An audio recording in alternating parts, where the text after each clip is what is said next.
All right. Thanks for hopping on the last session. This is the APAC session of the maintainer onboarding for the VS Code extension. And I've got something I think would be interesting for us to look at. Before we do that, I'd like to just reiterate something because in the earlier meeting during the America European time zone, the EMEA, we dived into Dennis asked a really good question about just gotchas related to the project. And what we had Tomas and I both landed on was one of the biggest gotchas with the project is this complexity that the user context can have 0 up to multiple GitLab accounts authenticated with the extension.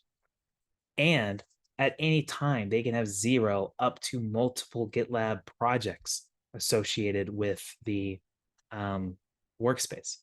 And VS Code also supports multiple workspaces. So it's that's why we have, you'll notice and we saw this when we were looking at the like platform manager and stuff. There was like Git platform for active project, Git platform for active account. And that's why there's these like top level helpers for trying to whittle down that many to many complexity into like what's the one the user probably wants. So we're not just always asking them. So but that is known to cause some issues. So it's just a thing to keep in mind, especially with testing things out. Testing out the situation when the user doesn't have anything authenticated and all of that stuff. The other gotcha, it has to do with because we have the browser environment and the desktop environment. What we don't have is any protection that when I am in a browser folder, I could accidentally start importing like the file system stuff. And if I'm in the desktop folder, I could start using browser API stuff that may not be available. So you just need to be aware of what environment we're in when we're using some of the global libraries that are only available in this specific environment. So that's kind of a to-do, is that we can, have a TypeScript config that has just the DOM bits just available for the browser area, and then allows access to node libraries and the node environment and the desktop side. So that's something else. That's the other thing that Tomas brought up. That was a good thing to be aware of. Then they took Aaron and I think D-Raj took some pretty good notes on what we went over. So we don't have to dive completely into it. And I'll post the recording probably tomorrow of that bit.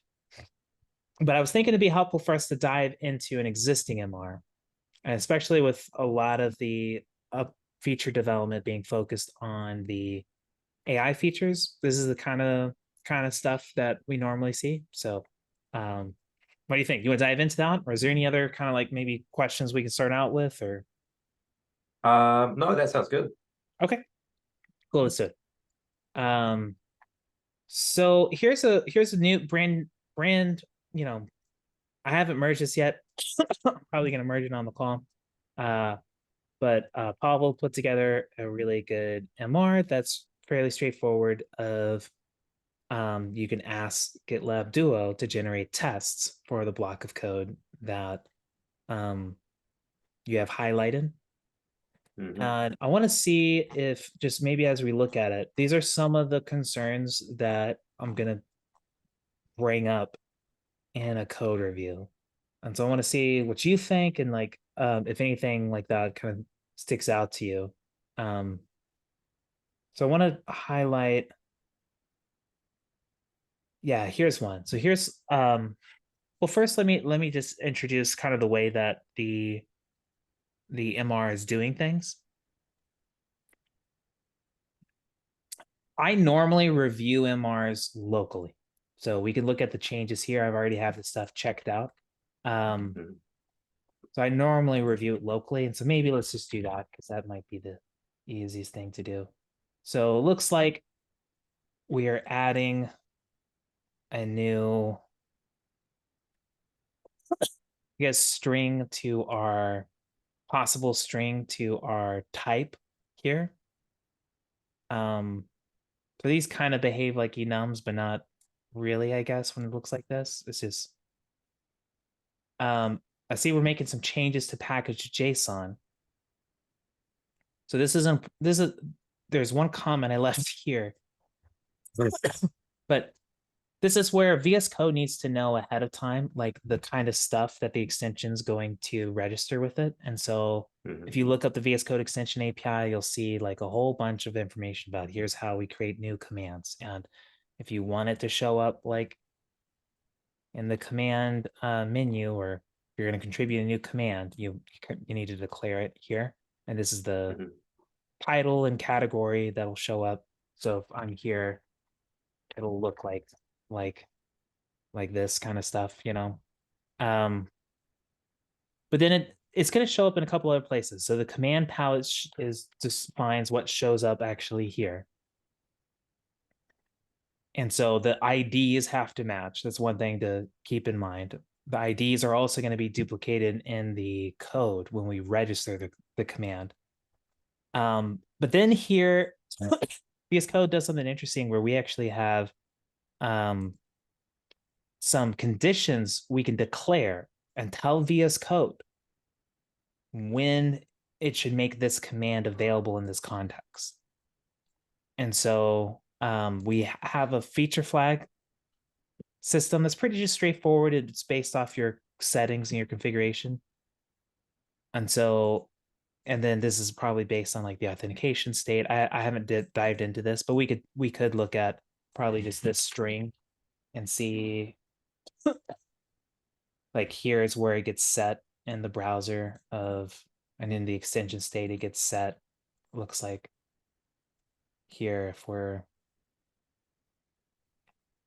if we have any accounts or the number of open repositories is good. So it's like if you're actually in a coding situation. Gotcha.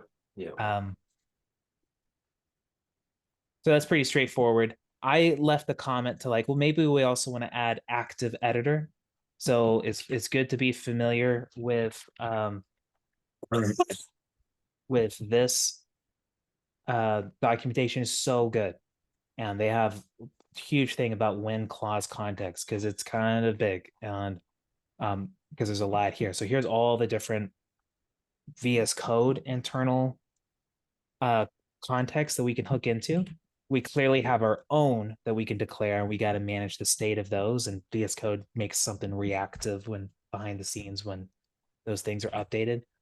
But it's like, you know, these commands shouldn't show up if we don't have an active editor open, because I looked at the definition of the commands and they were doing a lot of referencing the active editor. So I was like, probably should add these to here. So you can see it being added to the command palette menu. It looks like we have a other menu that's specific to call this GL GitLab Duo menu that we're adding it. That's probably the context. Yeah, the editor context when I like right click on it.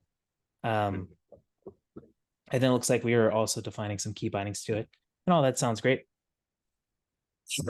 But being these package JSON changes are important, and bugs can totally happen if these, and we don't super test these either. So unless we have like some integration tests or something, so it's worth reviewing those.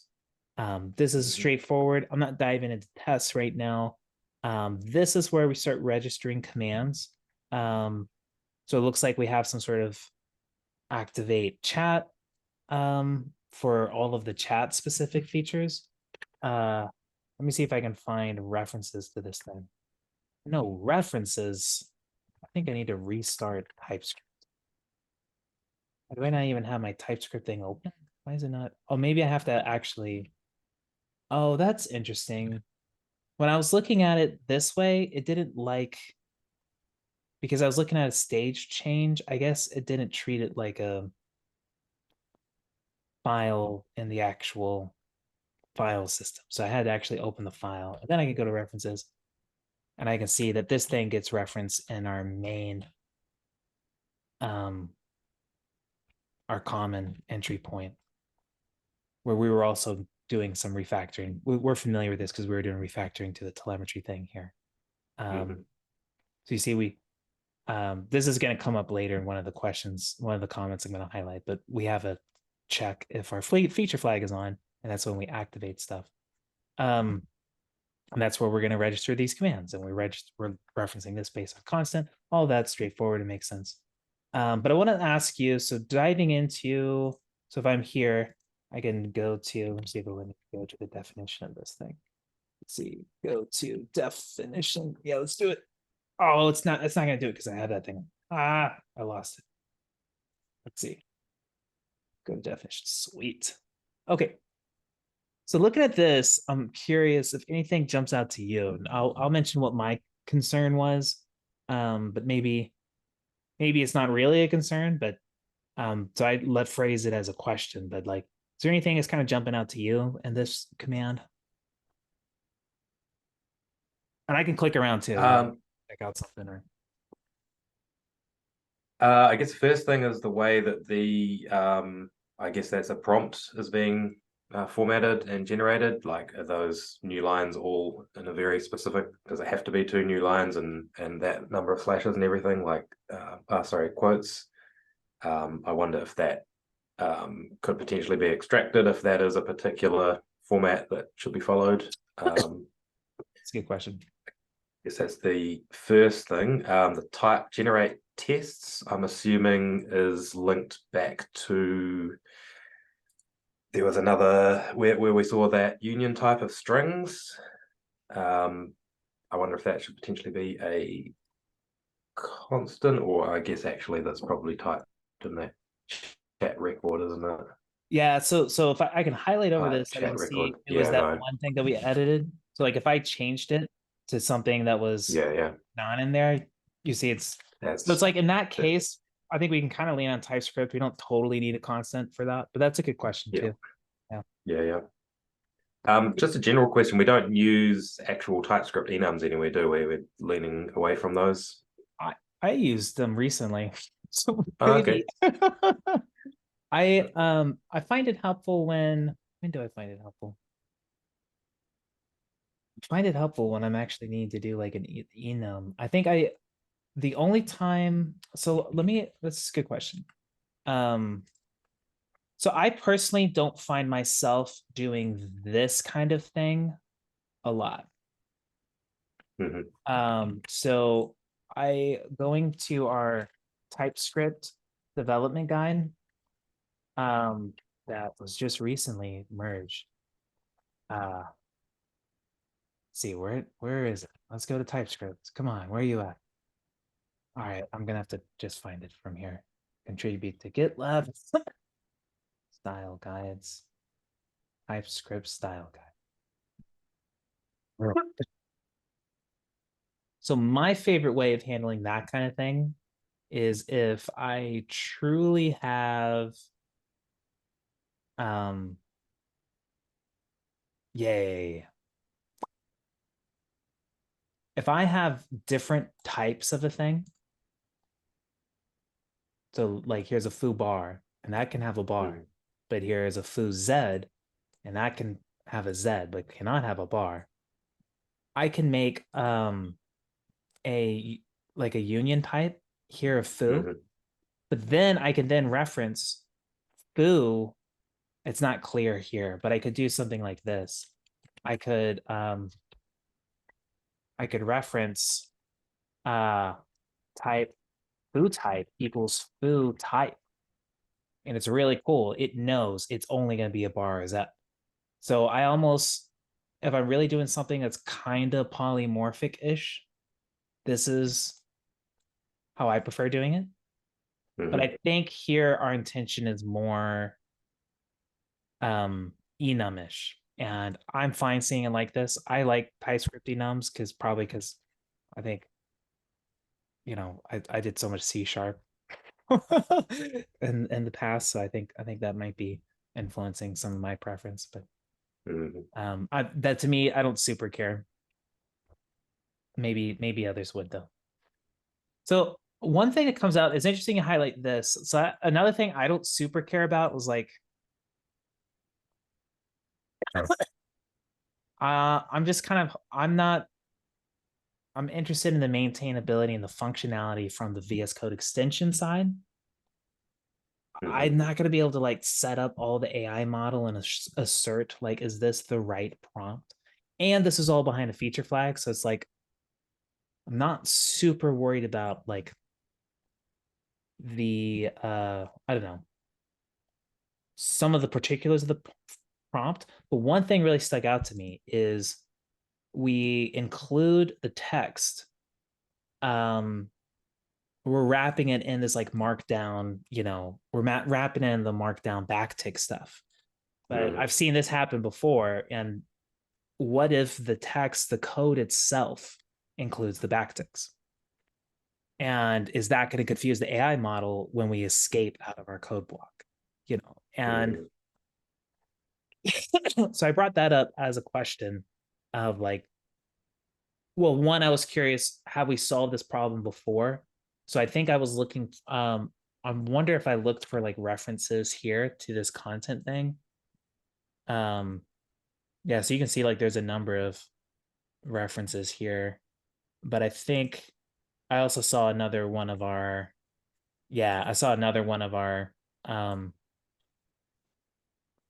commands that was doing something similar where we're like explaining code. I was like, okay, this is kind of a pre-existing pattern.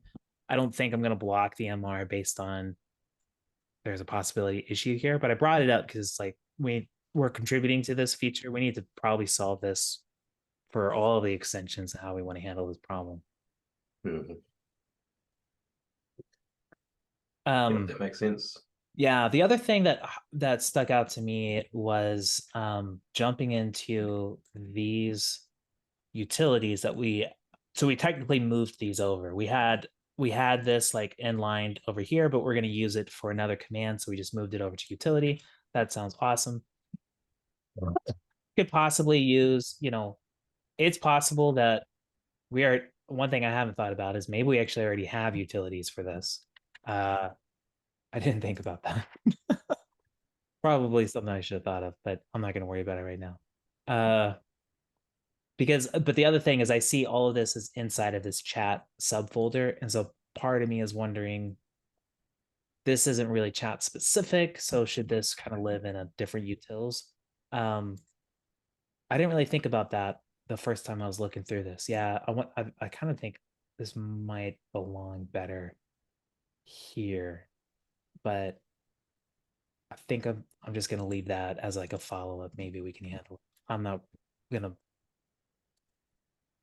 but one of the things that stuck out to me was, are we really going to return the entire editor text and send it over to the AI model? And I was like, could the user accidentally, freeze up their computer because I opened up a huge file and then said, explain this or write tests for this on accident or something? And it's just not going to work. So do we need to do like a client side length check?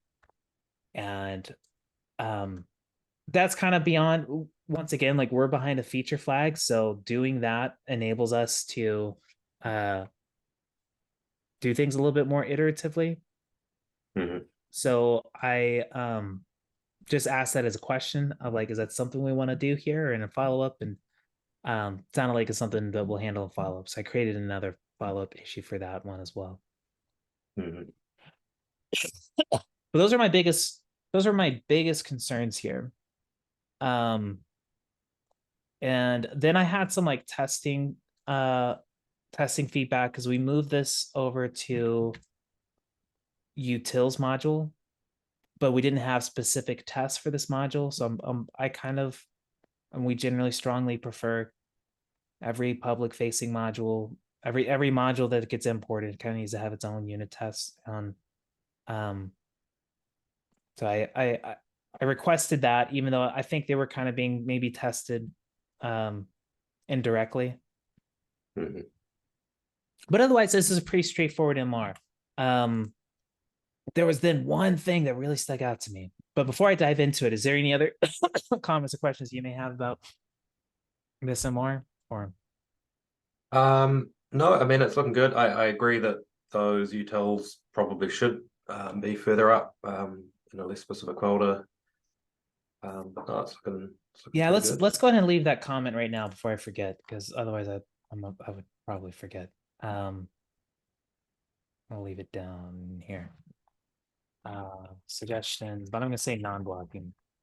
To probably handle this in a follow-up, but I just noticed these are nested under the chat directory and don't really have anything to do with chat specific. Maybe we should put these in the common utils. Okay. So there's one other thing I left a comment about. And so a lot of these ended up just being follow-ups, which I think is good to leave those questions. One thing is I see this as pre-existing, but like we have a new helper for creating these kind of partial implementations of a very complex object in tests. We want to avoid doing the casting as much as possible because we just don't get any type help when we do it that way. Mhm. These create fake partials are really helpful because it's like while I'm in here, let me open up a file. While I'm here, I could while I'm typing and editing it, I can get help about the thing that I'm making. And if I'm making a decorations, it's gotta be a decorations thing. Mhm. So fake partial basically just encapsulates kind of the casting thing that we were doing. It says it takes in the type. It returns the type, but takes in a partial of the type. So partial is a TypeScript utility class. And yeah, I think you're familiar with this. Mhm. But it just then casts the partial as the main type, which is kind of okay for tests. But this way, at least we're still getting help when I'm like wanting to write a partial implementation for something. That's super nice. That's way nicer than a double cast every time. Yeah, because otherwise, while you're typing it, it doesn't know that you wanted it to be a VS Code text editor. You know what I mean? Mhm. Um, so a huge fan of any kind of like utility function that helps us out in that regard is helpful. But I was getting into one thing that really stuck out to me. So this is kind of a tricky situation. This is one to be aware of. So these I alluded to this earlier that VS Code does something really cool where it's like anytime the context is updated, it knows how to update its UI reactively. So it's like you declare this and it's like view reactivity where it's just it'll update itself. Mhm. So for this kind of feature flag, sorry. Yeah. So we have like whenever we have like up here, anytime our configuration is changing, we'll update our feature flag context by doing the set context, and that updates the when clauses so that every single feature flag reference in there is getting updated. So every time I change my settings, like, which is cool, and it'll update those things, which means the commands will show up when I enable the feature flag. But this is the tricky thing. This kind of thing will definitely come up a lot. When I am here, we only ever call activate chat once on Mhm. enablement of the extension. This is not triggered reactively. And so the result is this kind of thing can cause a bug.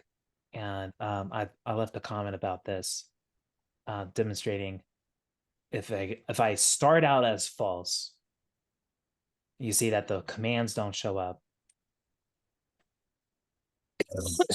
But then I change it to true, the commands will show up, but that code to register the commands, that happens on activation of the extension. So those commands never get defined. And then when I try to call them, I get this error. So that kind of thing is important to keep an eye out for, of when there are going to be changes to the user environment. We want to make sure that we are reacting to those properly.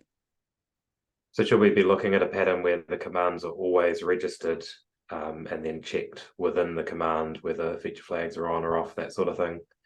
I think that's definitely an idea. I mean, I think that's a pretty simple and likely safe idea.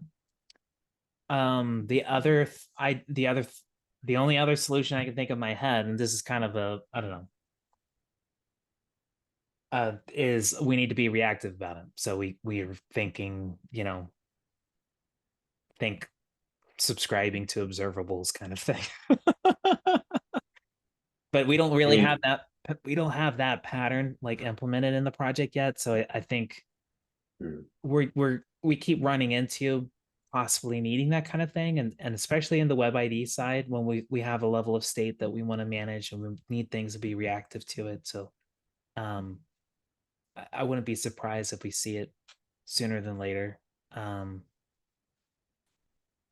just checking if you can deregister a command, and it doesn't look like you can. Oh, really? So yeah, maybe it does. Maybe we always need to register these commands and have the feature flag check inside of them. That's probably the safest thing to do. Yeah, that's interesting. Because if the command's registered, it won't show up anywhere unless the UI is in the Right, right state. right. But you know what? I just realized, and I totally forgot. Yes, you can deregister them. This is the other part of the reactivity bit, is so much of the VS Code API. Let me go hop into it. So much of the VS Code API Oh, I see. disposables. And so what we're doing here Mm. is we're attaching those disposables to the entire extension context, which is good. But these are based off of, I don't know, if we wanted to have them be declared and enabled based on that setting possibly changing, we would need to have more control of the disposal of it. So managing Gotcha. disposables definitely is something I think it's tricky for, and it's tricky in general, and it's definitely something that contributors to the project won't always be aware Mm-hmm. Yeah, for sure. of. Yeah. Uh yeah, I thought this MR had a lot of things that came up about it. Like, I feel like it's a pretty standard like AI feature in MR, and I think Pavel did he did a really good job with putting it together and keeping it simple, and I love that. I'm just picking out, all of the edge casey things I want us to be thinking about, but aren't totally blocking the MR. The things I treated as blocking were to-dos regarding some test coverage. And then, yeah, and this is also about the tests. But then I just treated these as questions of like asking for these edge cases.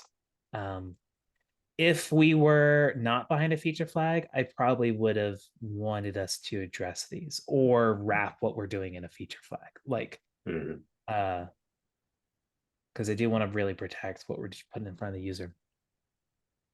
But I And think, just to clarify, these are feature flags enabled within VS Code, so we don't have a way of externally controlling them at all, right? They're not rollout flags or yeah, anything. that's very true as well. And I think we'd like to have external control of it, but it's obviously challenging because we don't have control of every environment that's, this is going to be running in. Many of our customers that are interested in this extension are going to like put this in their artifactory or something, and it's like we're not even going to be able to reach out to whatever third party feature flag service we can manage. So but I think that would be cool. I don't know. That might be a one day kind of thing. It gets interesting though, because like, what if we want to enable it for the web IDE? And so it definitely gets interesting. Yeah. Yeah.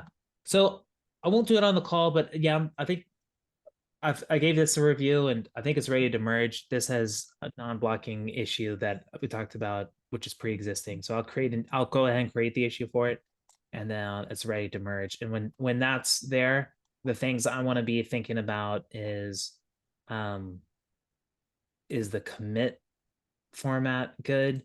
And it is. So when I approve it, I can add it to the merge train and we're good to go. So yeah, Cool. that's that MR. Yeah, let's see if we can maybe look at some other kind of MRs that have been uh here that look interesting. The OS keychain issue is not Ubuntu specific. Now that sounds interesting. Uh no idea what's going on there. The OS keychain issue. Oh, this is just a message about that thing. Ah, okay. All right. I'm not gonna try to do that. Let's see what this is doing. Updates GitLab Duo chat hotkey. Oh yeah, that's pretty straightforward. Oh my goodness, so straightforward. Yeah, that's a straightforward MR. Loads. Oh my gosh, and I've been reviewing so many of these. I see Tomas is doing. I guess it's spread pretty evenly. There's so much dependency updates. Mhm. So when I get these dependency update MRs, if it's a dev dependency, I'm not really concerned about testing it unless it's a like ES build or something if it's part of like what we use to package the thing.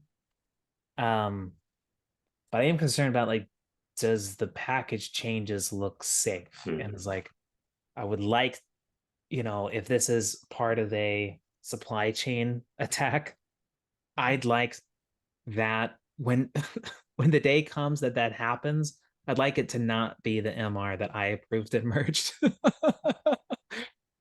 So this is really helpful. I don't know if you've used this at all.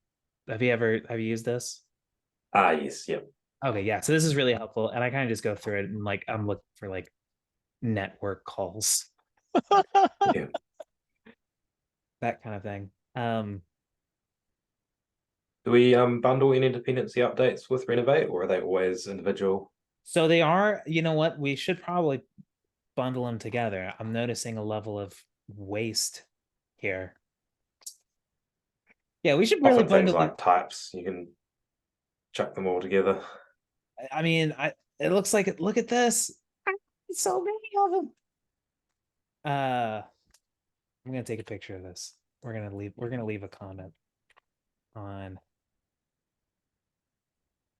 yeah. Renovate's doing it. So yeah, we should have it bundle it. This one could be interesting, integrating the language server. This one could be interesting. This is, I guess, a refactoring. Is it really refactoring though? Instrument telemetry to track code suggestion lifecycle. It sounds like it's not necessarily refactor. Refactoring expect to have no changes, but that's okay. Let's see what the comments were. I'm not entirely sure what's going on here, but yeah, let's just for fun, let's see what comments we got. It looks like they're testing out the events for firing. Enrique asks a great question of like, rather than diving into it himself, he's just asking like, hey, what's the intent here with this thread? Yes, great question. Making sure we have test coverage. Test coverage.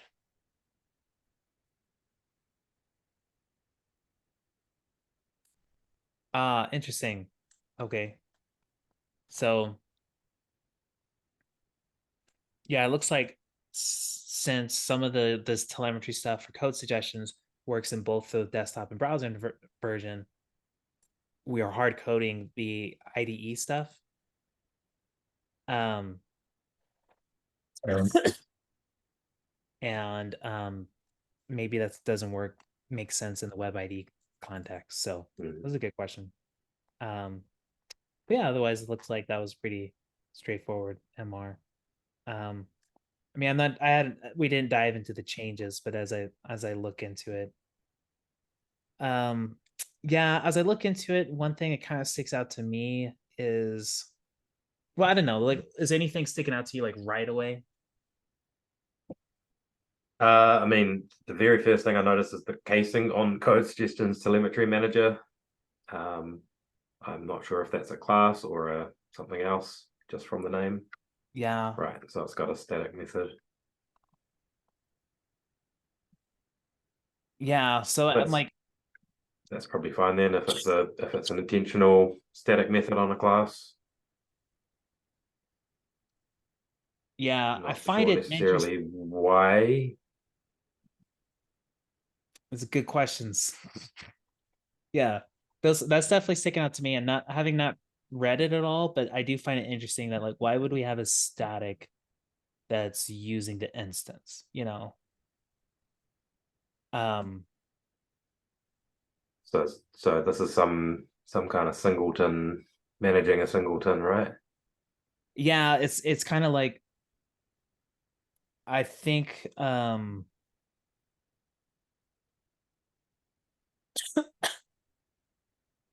because what I'm as I'm looking at this, I can just feel that testing this is gonna be like, it's gonna leave around side effects, you know. Hmm. The way I like to handle singleton is like, my subject is still a class, because I'm thinking from the test context, I'm going to want to create a new one of these for every test. But the way I'm just going to Hmm. access it everywhere else happens to be a singleton. Hmm. So that stands out to me. I do find that pattern a little strange, and so that can go a long way of like familiarity with like other class-based OO-esque languages. Finding like, yeah, maybe we should not do a single. That would have been a comment I would have left.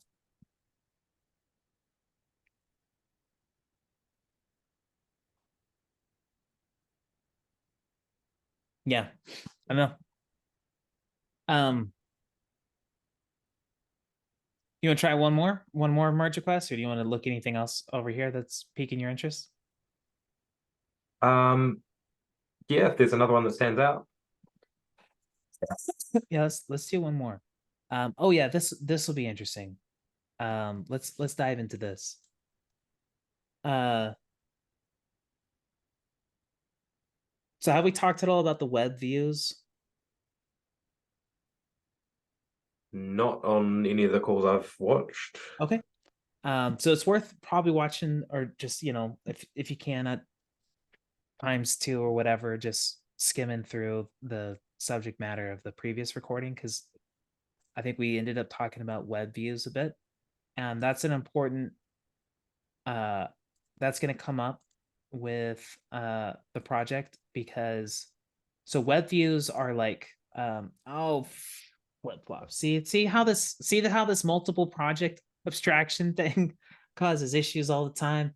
Oh, cool. I guess I can click it though. And yeah, because I have the security remote, it doesn't know which one to pick. But if I Right. pick this one, I think it will remember it. Cool. Hmm. All right. I don't have any issue. All right. I can jump on one of the. All right. Boom. So all of this is a web view. So it's like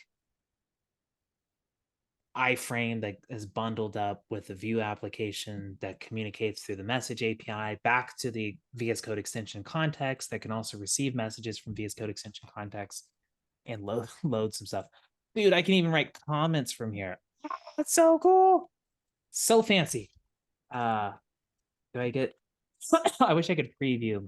I'm gonna leave that as a feature suggestion. I'm gonna sign it to Tomas to do it by the end of the milestone. I'd love to be able to preview my markdown as I'm writing a comment. Um, but yeah, so this is a web view, but then our Duo chat here in the sidebar in the left hand is also Webview, where you can see like we're asking a question. And my favorite thing to talk to the AI about is you don't have to, I love telling it to, you don't have to say anything. And it always feels like it does have to say something. Yeah. It always apologizes for saying something. Anyways, I won't dive into that. That's not interesting right now. But this is all Webview. And so I think it sounds like we were needing to move over to View 2, because I guess this is based off of View 3. And so That's presumably because we're using some GitLab UI stuff in there. 100%. 100%. So it looks like this is copying stuff over of the current app to View 2. So this looks like this looks like I'm reviewing a View application kind of thing, Looks like we're using our vitamins to,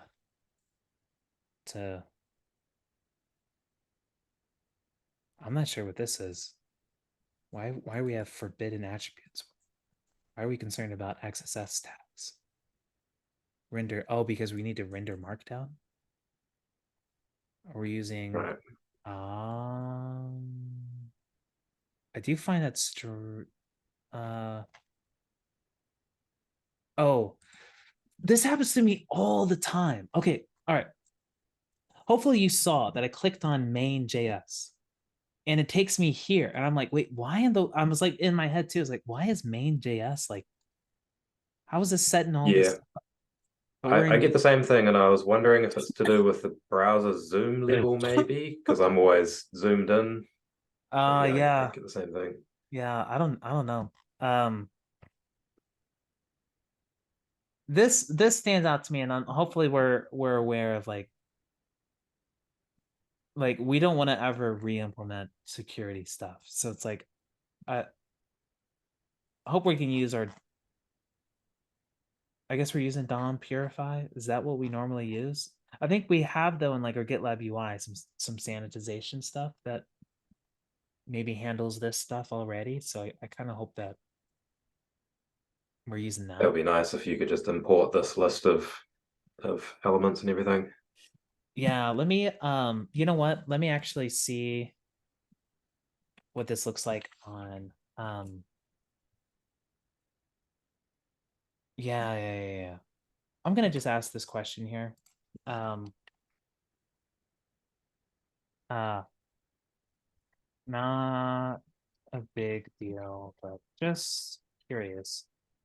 Do we have sanitization utilities already in GitLab UI that can be used here?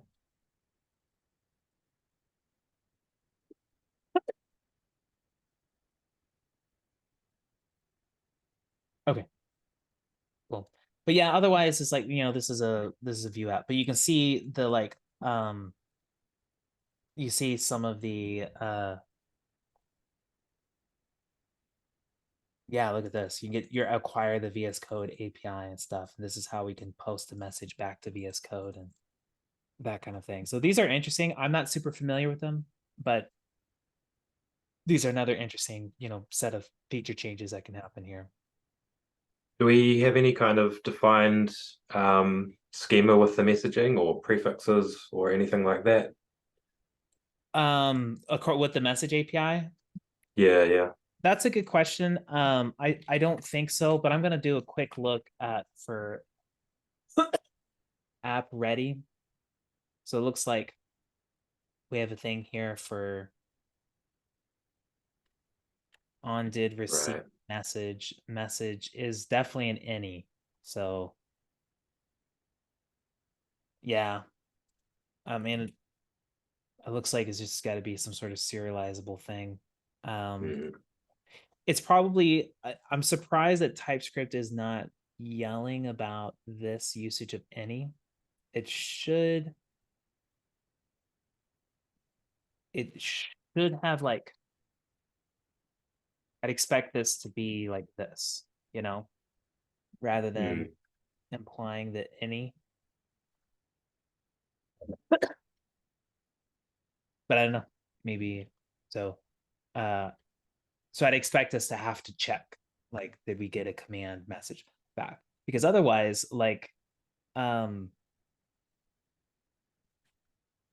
because if we got I don't know, a message that was undefined, like this line would throw an error, so.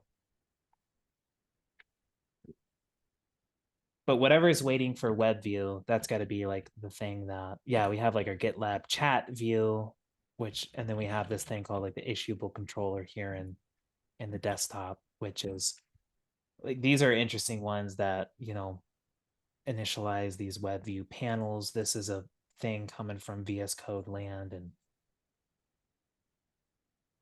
it looks like this is also how we're like injecting some data into it as well. So it's that kind of asynchronous nature can be interesting. You can probably imagine how a couple things could go wrong there.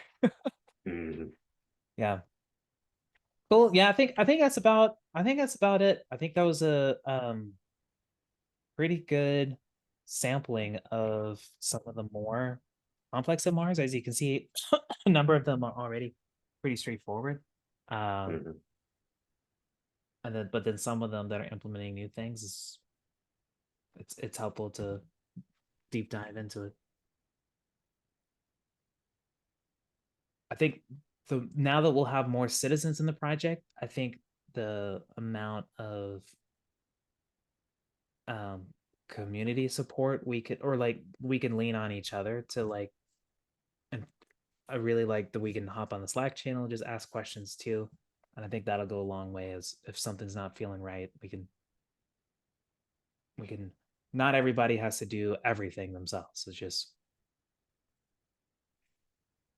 but yeah. Any other kind of thoughts or feelings or questions about it, or? No, it all really makes sense. I'll probably have lots of questions once I start actually reviewing things, I'm sure. Yeah. I got a question around the fake partial thing, not related to reviewing. Was that a conscious choice to make it like one level of partial versus like a recursive partial? Oh, I would love to make it a recursive partial. So if we could do that, and as long as it's like performant from the TypeScript perspective. Sure. Yeah. So yeah, that would be ideal. I looked up just recently because when I was given this suggestion, I was like, does it really only do this at a shallow level? I was disappointed about that. And then I looked it up of like, come on, TypeScript, don't you have a deep partial for me? And it's like, nope. So then I looked at like people's homemade deep partials. Some of them got criticism for being unperformant. I was like, it's probably better just keep it. So yeah, it's a good question. Yeah, I think we also thought of a better name for it, although I just forgot the name. So if you think of a better name for it, feel free to rename it. Was there any appetite to use like a full-on mocking library at all? I think that'd be cool. So I think if you're introducing something like that, it's worth just, getting, before putting loads of work into it, like getting a feeling for the other contributors to the projects, just their ideas, because other people may have certain library preferences. I don't have a lot of experience with TypeScript mocking libraries, I think. But we do have like some open MRs for like, we have some open initiatives for, because we're having to recreate a mock for the global VS Code object. So I think there's a desire for, maybe we should use a third-party package to provide that rather than curating our own. Yeah, that makes a lot of sense. Be kept up to date. Yeah, I keep going back and forth between like do I add a dependency or do I just copy the open source code into my project? Because if I add a dependency, then I keep getting these renovate bot MRs. If I just copy the code over and it should never change, then then we're probably good. I did this recently for a SHA implementation. I was like, this should never change. I'm not adding a dependency for this. Yep. All right. Cool. Yeah. Well, I think we can call it then early. Thanks for hopping on, Elwin. I think tomorrow I'll leave a comment, and I really hope everyone feels good about it. But I'm gonna leave a comment just like, hey, respond to this if after going through these sync sessions and or even reviewing the recordings async, if you're still up for committing to reviewing and maintaining MRs on the project. And I hope everyone does feel comfortable with it, because yeah, the only way to actually be comfortable with it is to do it. So I'll leave a comment, and so then maybe early next week we'll make everyone a maintainer. Nice. That sounds good. All right, I appreciate it. Thanks. Thanks for going through it with me. Take care, man. Bye. See you later.